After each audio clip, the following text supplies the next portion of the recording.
this presentation was put together by NEA Office of General Counsel, so it is very detailed. This is NEA information, and it is current as of April 30th, 2020. So one thing to keep in mind is the CARES Act passed April 1st. So anything is retroactive back to April 1st. So if you need to ask for leave reimbursement from that point, that is an option. So I will go through this and I will not read everything for you. One of the rules of NEA is where two or more are gathered, you ask for some political action. And one of the pieces that has been really important is asking for more help in stimulus packages, and specifically for public education. NEA has its own website. You can see the link down at the bottom. It's nea.org/COVID-action. And the big action that they're asking for right now is that we contact our senators and ask them to pass the HEROES Act. The House has already passed that, and it was a $3 trillion, that's with a T, dollar stimulus package, and in it includes provisions for schools. And Glenn and I were talking earlier about PPE. It covers PPE, so personal protective equipment, so masks and gloves and those sort of things, which are going to be really important going back in the fall to do protocols. So if you're interested in helping out, go to the link and contact Senators Barrasso and Enzi and encourage them to get the HEROES Act moving. And this was for questions for the presenters here. I bet they could answer them as well as I could. So moving on. Here are some protections that you already have. Very few of us have collective bargaining agreements, but we do have board policy. We do have state and federal law. If you've got a question, call one of your UNISERV's directors, because we can usually answer something, and if we don't know, we can sure find out. All of these provisions, the leave provisions, go from April 1st through December 31st. I want you to keep that date in mind, December 31st for COVID leave. That's in addition to other leave benefits. The unemployment benefits go through July 31st. So that one's the shorter term, July 31st, but still is relevant for tonight. All right, so we have two sections of leave. We have the Families First, which is paid sick leave and family leave for children. And we have the CARES Act that has the unemployment benefits. And I'll cover both of those tonight. So the paid sick and family leave first. All right, so it's temporary, required by law. It's paid leave both for your own care and to care for others. That is really important, so that you can take good care of your families. There's a cap at $511. I think most of us would earn less per day than that. And when you care for somebody else, it's 2/3 of that. And this is total amount of 2 weeks, so 80 hours. So that's the emergency paid sick leave. So these are the two provisions. What if I can't work because I'm sick, or I can't work because I'm under quarantine? And the splitting hairs here is if you cannot telework. Most of us at this time can telework. If you can telework and put in all of your hours, then you would not need the sick leave. But if you have extenuating circumstances, then you would be eligible. So quarantine, if you have gone to a doctor and they've said, you've been exposed, or you may have been exposed, I want you to quarantine. It has to be a healthcare provider. Or if you have symptoms and you're waiting for a test result or diagnosis, and you can use this. Okay, and it's 80 hours again, capped at the full rate of pay, or $511 a day, whichever is less. And part-time is prorated, so however many hours you would normally work. So what if you're caring for someone who's sick or under quarantine, or a child because their school is closed. And here's the point I want to make. It seems a little bit late because most of us are out of school now. If we have a second wave of this and there are more school closures in the fall, this provision is in effect until December 31st. So keep this in mind going forward if you might need to utilize this leave. I hope that there isn't a second wave. I hope there aren't school closures, but none of us really know. Again, it's a healthcare provider who is advising you to self-quarantine or caring for a son or daughter. And there is a definition of your son and daughter, and we'll get to that in a little bit. So again, 80 hours. This is 2/3 of your normal rate for caring for someone else, capped at $200 a day. And again, prorated for part-time employees. So for caregiving, it's got to be somebody who's an immediate family and regularly lives with you or depends on you. And here's the definition of sons and daughter. This also would include somebody who you have in loco parentis, or if you are acting as a parent on their behalf. So for instance, if you have a niece or a nephew that you always watch, or that their parents are essential employees and you need to watch them, they might qualify as well. But it's pretty specific. It can't be a neighbor, it can't be somebody very far flung, but somebody who's in your family, who lives with you, who you normally would be taking care of. So some interesting differences between this and regular sick leave. Usually with regular sick leave, there is a period of time you have had to work for the district before it applies. This is immediate. And this is prior to other leave. Your employer can't say that you have to use all your existing sick leave or all of your other paid time off. This goes first. And it doesn't take away anything else that you normally would have. One thing to remember, this goes up to December 31st, but it doesn't roll over into the year 2021. So some important things to remember there. Okay. In all of these provisions, it is illegal. Let me repeat that. It is illegal for your employer to retaliate against you for needing this sick leave.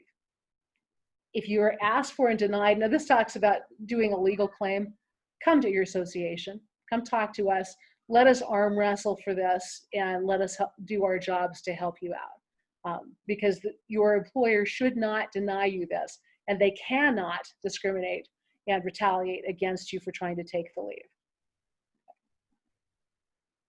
All right. Intermittent. Question? Judy, this is Dirk Andrews. I just had a quick question.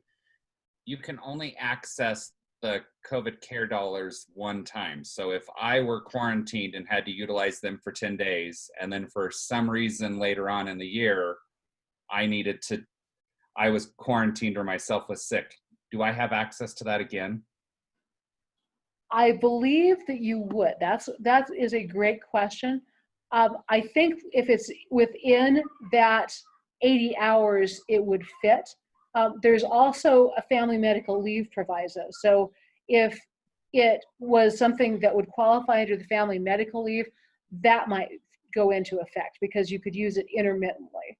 Other UDs, would that be your understanding as well?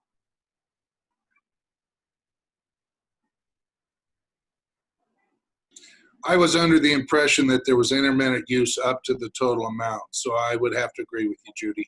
Okay. All right. Great question, Dirk. Because again, we're looking at the possibility of a second wave and needing to use this later on. Okay. So intermittently, you would need to get your employer's agreement. You can't just take it.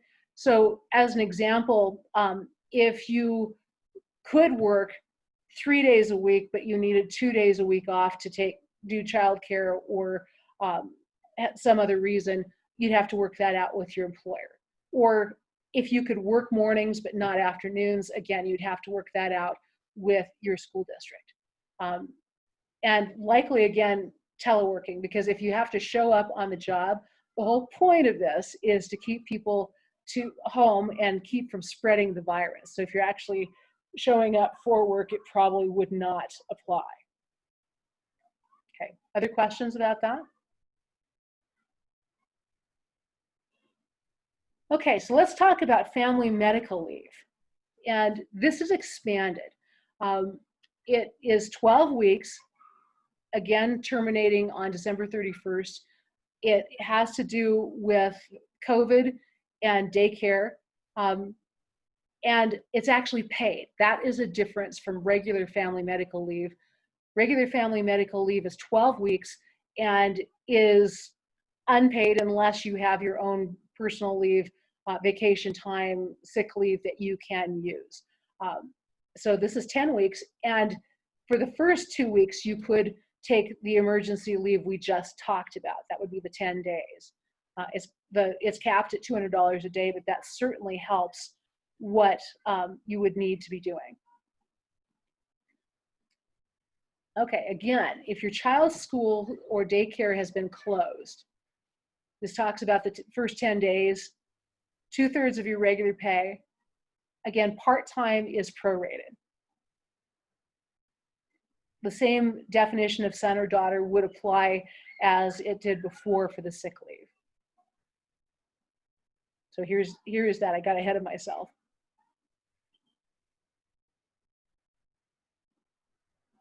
So this actually could apply if you work in the summer and you have childcare issues because a daycare is not accepting children, or it's full, or some other reason. So if you had a summer job, this would apply during the summer.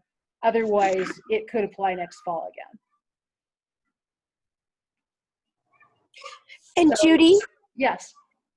this is Becky in Casper.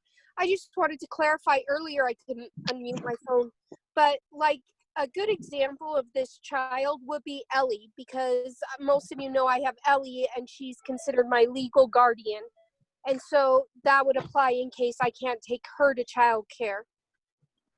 Yes, that's absolutely true. Sorry, I saw that you texted me. I was trying to focus on the screen, and I'm glad you got that in. Yes, Ellie is a perfect example there. And of course, she's a really youngin', so she obviously is not somebody you could leave with a really young babysitter or have other, you'd have pretty limited options there. For this, your employer can require this information about the child.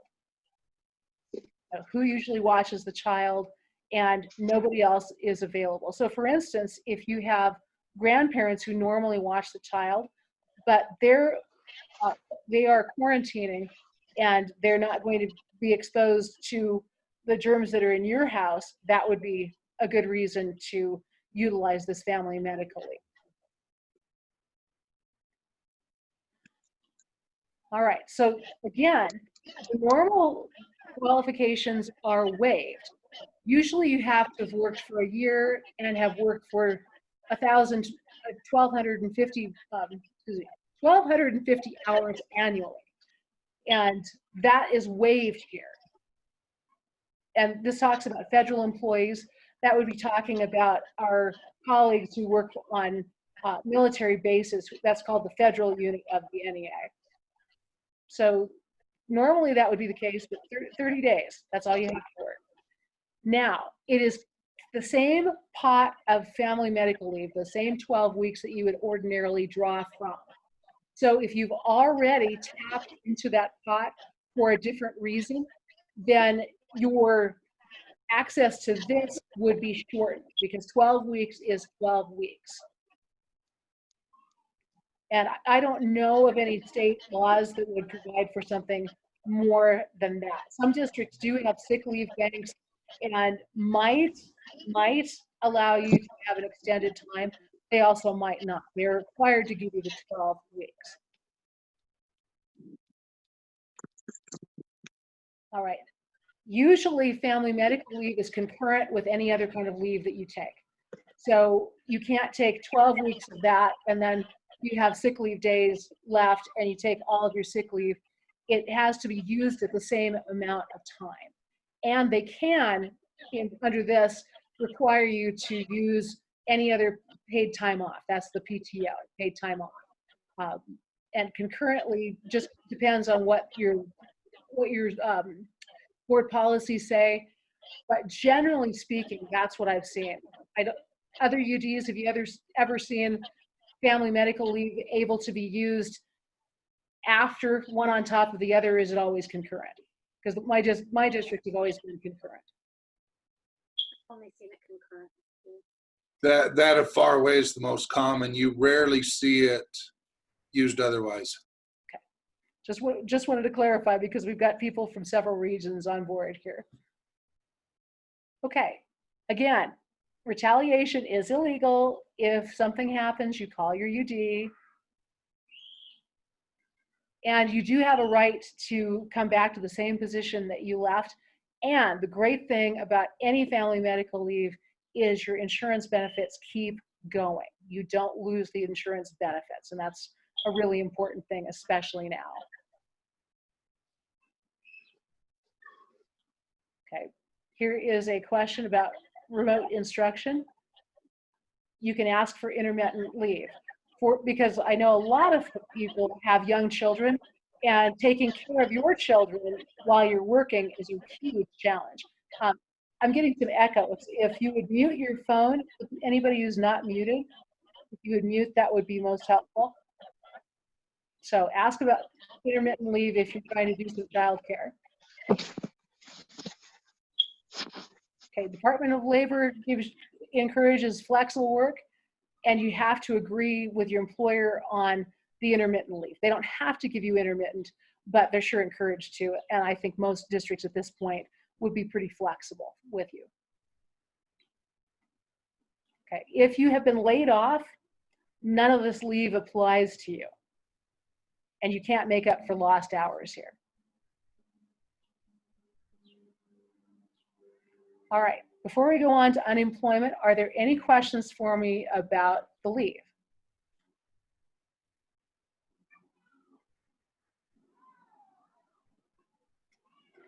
Okay, very good. So let's go on to unemployment. I don't think it's a surprise to anybody. These figures are no longer current. They were current as of April 30th. What I'm hearing is that unemployment rates are higher than they were during the Great Depression. It's just really frightening out there. So this is traditional.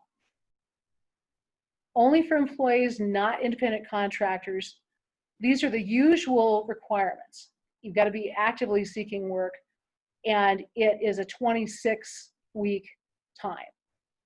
Okay, that's traditional. Now the expanded is different than that.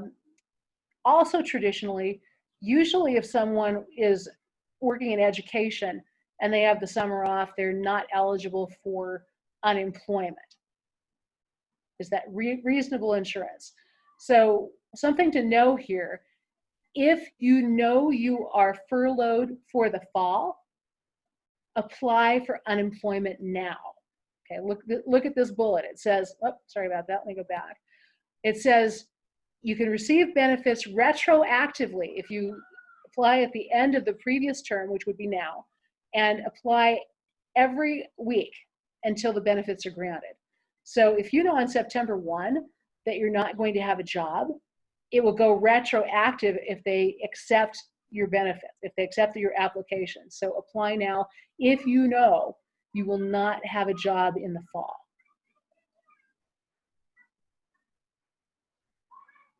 All right, so under the care. I have a question about that. Was there a question? Yes, please. Yep. So this is Mary. My question being, so for employees that normally, so our contracts, our transportation contracts run through the school year. We have a lot of employees that normally work over the summer. So I'll give you my daughter's situation. So she normally works as an aide over the summer as well. She cannot work right now because she has a letter from her doctor stating that she cannot work at this time period because she's at high risk for complications. like really high risk. So she's not going to work this summer, even if there were hours available. Can she go ahead and apply? She could apply to this, but I would think that the sick leave provisions that we were just talking about, if she does have a job in the fall, that the sick leave provisions would go for this. But I believe that as also one of the 11 reasons, and literally there are 11 reasons that you can't apply. So let's go on a little further with this. Okay. But yes, I saw Greg nodding his head. She could apply for one of these for sure. Because when you're at risk, even if there's work, that's not a good idea to go. And I was talking with Glenn earlier, if someone usually has a job during the summer and the district is not offering that job, they're not doing physical summer school, they are eligible under this term for unemployment. They wouldn't normally be, but they would be under this. So we'll go a little bit more into detail. Okay, perfect. But good question. Thank you, Mary. I appreciate that. All right, so this expands unemployment benefits. The huge one here is an extra $600 a week until July 31st. Really important. That expires July 31st. And there's also partial benefits here. So the Department of Labor is giving some very specific reasons. So if somebody's quarantined, they're doing childcare or family care, and they're not going to return to their employer. Normally, you have to be seeking work. Under this provision, if you're temporarily laid off and intend to return, you can still get benefits without applying for other jobs. So that is a really big and positive change during this time. There's frankly not a whole lot of jobs out there unless you really want to put yourself on the line and work as a grocery clerk or someone who's going to get exposed every single day to COVID. So states are encouraged to waive the 1 week waiting period. It goes from 26 weeks to 39 weeks. Traditional is 26 weeks. This is 39 weeks. And every eligible person gets that $600. Doesn't matter if you earn $1 in unemployment benefits, it'll be $1 plus the extra $600. So those are some of the expansions. This does have a provision for people who are independent contractors. For instance, my massage therapist, who is normally what you call an independent contractor because she doesn't work for anybody else, could apply and receive benefits under this. Again, 39 weeks, and the state's formula plus 600. So here are the 11 reasons that you can self-certify that you apply. Okay, it's pretty narrow, but it's really important to pay attention to this. If you can telework, you are not eligible for this. And it doesn't matter if you earn less by doing your job than you would under unemployment. You've got to keep working it. You're not eligible for unemployment under those circumstances. All right, so here are the 11 reasons. If you've been diagnosed by a qualified professional and can't do telework. Now, if you can, if you quit because somebody else has tested positive and you've come in contact, and again, a qualified medical health professional tells you you're required to resign. Someone in your household has COVID. You're helping someone else in the household. And again, it's got to be ongoing and constant attention. It can't be just a minimal amount of care. Somebody has to be really ill for this to qualify. Otherwise, you'd want to use the sick leave. Okay. Again, if your codependent or child is unable to attend school or daycare because of COVID. Okay. In the summer, we're not closed, but daycares are. It's a possibility. Again, if you have a summer job and you can't get your child into daycare, this would apply. And again, if you have a really young child and you can't telework and take care of your child, this would also apply here. Now, this is not so applicable to us. This would be for a situation like New York City, where there are big travel bans and you're not to go from place to place. What if you're offered a job and you can't get there? Again, that if you've been told to self-quarantine, that's the deal. But if you voluntarily quit your job out of a concern for COVID, it does not make you eligible. So if you voluntarily quit because you're afraid, even though that seems legit, you're not eligible for this benefit. So here's the one I was trying to get to before. If you had a new job all scheduled and you can't start because it's been rescinded or you can't get there, this would be applicable. And look at the note down below. It says this may be a helpful category for educators. So again, this is the loophole. If you had a summer job all lined up and the district is not doing in-person summer school and you cannot do the work. So for transportation, I'm going to just break in here. Mhm. We don't get our contracts until the school year's over. The school year's not even over. So they're going to say no. So is that a no?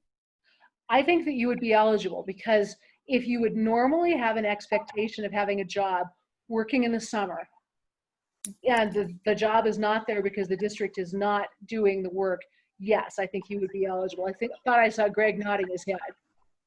I think we had talked about this in a previous one, but yes. So number 8 is really sad. So if the household breadwinner, and there's only one, dies because of COVID, and someone who has not previously been in the workforce has to get into the workforce, then they're eligible. So the other one is if an individual quits their job. And so, for instance, if somebody's had COVID and their health concerns are so great after having recovered from it that they don't have the energy, they don't have the stamina, then they would be able to apply for this. Because what I understand is some people just really take months and months to recover from that. Again, if you voluntarily quit your job, that doesn't make you eligible. So if COVID has shut down a bar or a restaurant and you're a server, you would apply for this. If it's something that's a direct result of COVID, not because of the economic downturn. If the business that you were working for closed because they ran out of money because of COVID, you wouldn't be eligible. But if they're closed because the health department said you cannot be open, you would be eligible for this. And number 11, Department of Labor says independent contractors can apply for this. And that is a big change from traditional unemployment. So this talks about the $600 a week. That's for everybody. If you get $1 in unemployment benefits, you get $601. And again, here's the point I'd made earlier. You can't quit your job because unemployment benefits would be higher than what your wages would be.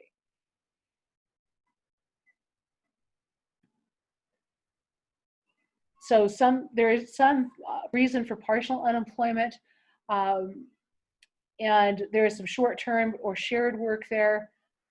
And again, the employer has to work with the state on the number of hours that a person would qualify for under that part-time, plus the $600. All right, now this isn't Wyoming specific, but I'll talk a little bit about Wyoming. It has been a real challenge for folks to get unemployment. What I'm understanding is that people are on hold for a really long time. There's a certain part of the alphabet that can call on Monday and another part of the alphabet that can call on Tuesday. The good news is the last thing I read in the Casper Star Tribune was that the Department of Workforce Services has hired a bunch of new people to hopefully take care of all of the folks who are now applying, because there are a lot of people who are applying. So go through the website, follow the directions, make a phone call, be patient, make yourself a sandwich because you're going to be on hold for a good while. But my understanding, a girlfriend of mine had lost her job directly related to COVID, and so she went through this, and she said once she finally got through, people were very helpful, but she was on hold a really long time. So do I hear a question coming? Judy, I was going to say, this is Judy Crow. My grandson had to wait on hold to ask a question for over 2 hours. Wow. Yeah, it's long, and I feel for the folks working in that office because Right. their stress has to be really high. But oh my goodness, 2 hours is a long time to be on hold. But seriously, And get a drink. he had to apply twice. He was denied the first time and had to apply a second time. Did he come through the second time? It came through the second time. Good, good to know. I'm really glad to hear that because I know Jonathan has worked really hard to keep jobs, and getting this help is really important. So He just started a new job today at Blue Darn Lumber. good for him. So I'm glad to hear it, Ms. Crow. That's good news. So Hey, I have a question. Oh, I'm sorry. No, go ahead. Okay, so I am a teacher just for the summer, a special ed teacher. However, we're only allowed so many hours, and there are some students that will be getting tele education, which I'm not a part of that. I'm only a part of the one-on-one students. And so that's going to leave me very, very short for the summer. Even though I am working, does that qualify under partial unemployment? Or I'm not really sure how to apply for that if I'm only working like maybe 10 hours a week with students. What I would say is if normally you would be working 20 hours a week and you can verify that and you're only working 10 hours now, then it would qualify for partial. I think if you normally would work 10 hours, that it wouldn't qualify. Greg, I thought I saw you nodding your head. What's your take on it? Yeah, I agree. You need to, because there's been a reduction in your pay and benefits due to COVID, directly to COVID, you should apply. Yeah. Okay, apply for partial or full? It's partial unemployment, correct? Right, because you are Okay. working now. Nothing ventured, nothing gained. The worst they can tell you is no. Correct. Okay, so my normal working hours is actually, it's close to 40. It's around 39 hours a week usually. Yeah. Wow, so yeah, that would qualify for partial for sure. Okay, thank you. You're welcome, good question. Are there other questions?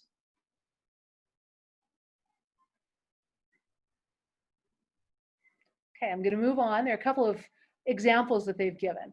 So if you're furloughed for next fall, I talked about this earlier, you would be eligible, but the thing is, don't wait until fall to apply because then it won't be retroactive. If you know now you're not going to have a job in the fall, apply now. You might not get accepted now, but apply every week until you are accepted. And when you are accepted, that will be retroactive to the point where you first applied. Okay. So this was a question, if you're furloughed 1 day a week, this was a little bit to your question earlier that you're working 10 hours as opposed to your 40. Yes, it's a partial benefit that you would apply for. And again, this is the summer job.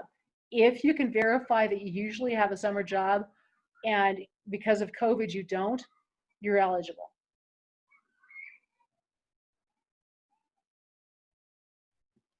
So if you become unemployed, your health benefits, your insurance benefits stop with the previous employer.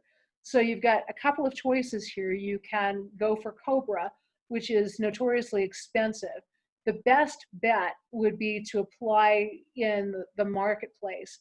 And it's the marketplace prices are based on whatever your income is. So under unemployment, if you earn a certain amount, that's what you would report, and your policy would then be based on that. Again, my friend had applied for this. That was one of the first things that she did when she found out that she had lost her job, and she got a very reasonable priced policy under the marketplace. And normally there are windows when you can apply for this, but if you've had a life change like unemployment, you can apply right now for that. So go to that marketplace. Again, people are very, very nice there. You're going to be on hold for a while. So here are some points that our presentation folks in NEA gave us. If you want to go to any of these websites and check out more information, you can find out. And if you want a different answer than Greg, Lisa, or I can give you, you can email edaction@nea.org. And once again, they want to remind us to take some political action. Seriously, we're in need of extra support for our schools. That PPE is going to be very important. So get a hold of Mike Enzi and John Barrasso and say, come on, get some pressure out there. Let's get this moving through the Senate, because we need that, especially our ESPs. You're going to be working with kids really, really closely. And this PPE is going to be so important to have the masks. And Glenn and I were talking earlier about whether you should have to buy your own or whether the district should provide them. I would say the district. If the district's requiring it, they ought to. And if the HEROES Act passes, and that's what it's called, the HEROES Act, that has that provision that and would help. So that is the end of that presentation. So what questions do folks have? Will you be sending this link out to us so that we can watch it again? Yes. So Awesome. in the chat box, let me check what the news chat box stuff is. 9.2% unemployment. That's awful. Yeah, and apply. So the two things that I put in the chat box before we started are my email address. So if you want me to email you this presentation, shoot me an email. I will be happy to do this. Oh, dang it. I forgot to record this. I was going to record it tonight and put it on the website, but I failed in that presentation. But I can certainly email you this link. It says that it is recording. It says it's recording, Judy. Oh, good.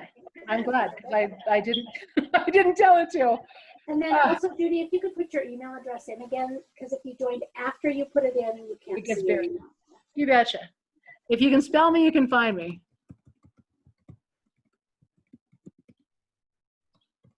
There you go. So I had a short conversation with our friend David Glenn with NEA member benefits. And he said, hey, if you're having any kind of Zoom calls and you want me to hop on and talk about member benefits, I'll be happy to do that. And I said, well, as a matter of fact, I'm having one tomorrow, but it's scheduled for an hour and I want to respect people's time. If you've got something that's COVID specific and can present in 10 minutes, then jump on. He said, no, I don't know that I do, but he sent me this link, which I just put in there. It's a couple of articles that are specific to member benefits and to COVID. So there are some great resources there that you can utilize. And I think that would be an important thing to do. So that's kind of what I've got for you. Are there other questions for you tonight? Hey, Judy, it's Janelle. Yeah. Hi, Janelle. Hi. Well, I'm not sure because I live in that gray middle area of being a substitute. Right. So I'm needed, but I'm not needed. I don't have anything that tells me I have a required work for next year. The school district just kind of says, well, if you want to come, show up. Okay. I don't know. I am getting a benefit. I am getting a weekly benefit right now that I filed for on spring break. Good. And I am getting the extra amount. Good.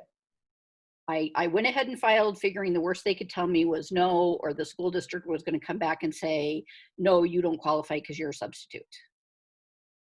And I don't fall into any of the other categories. Right. Would it be reasonable for me to assume that I can continue to file through summer? I think so. And if not during the summer, certainly when school starts again, because under the new expanded act, you get 39 weeks of unemployment as opposed to the 26. Mm-hmm. And I don't know that would change during the summer. Other UDs, what would be your take on that?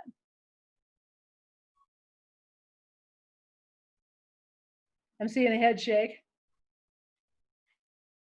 That's a good question, because I believe in that original presentation they started talking about you had the word that comes to mind is self-report, but that's not the right word.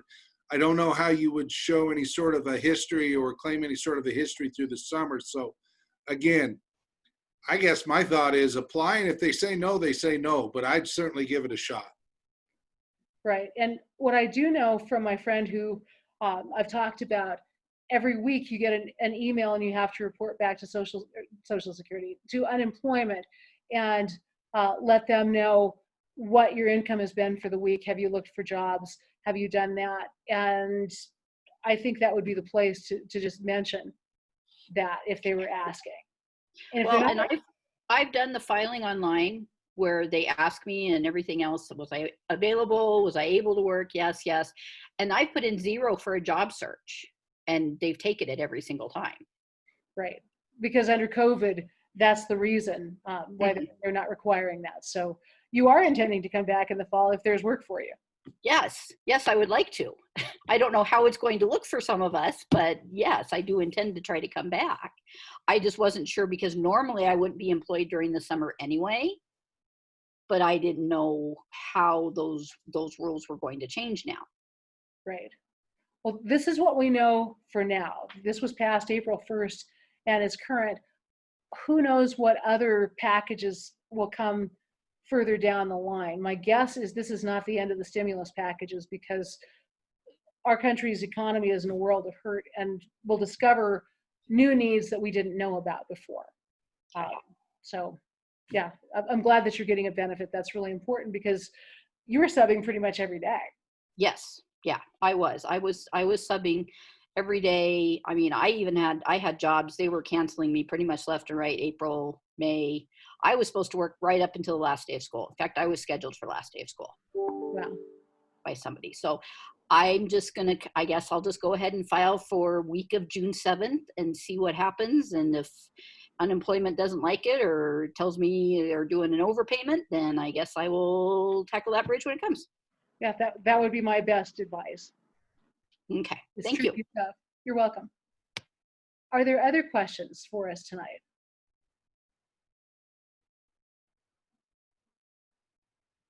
Well, if not, thank you so much for your time. I hope that this was worthwhile. Again, if you want me to send you this PowerPoint, I'm happy to do that. Just shoot me an email and I will get that to you. Blessedly, this looks like it is recording. And after this meeting tonight, I will send the recording to Amanda Turner. She's going to put it on the Facebook page. Feel free to share with other people if there are folks who missed the meeting tonight that you think would benefit from that. Share freely. This is important information, and we're happy to have it out there. So with that, thank you, everybody.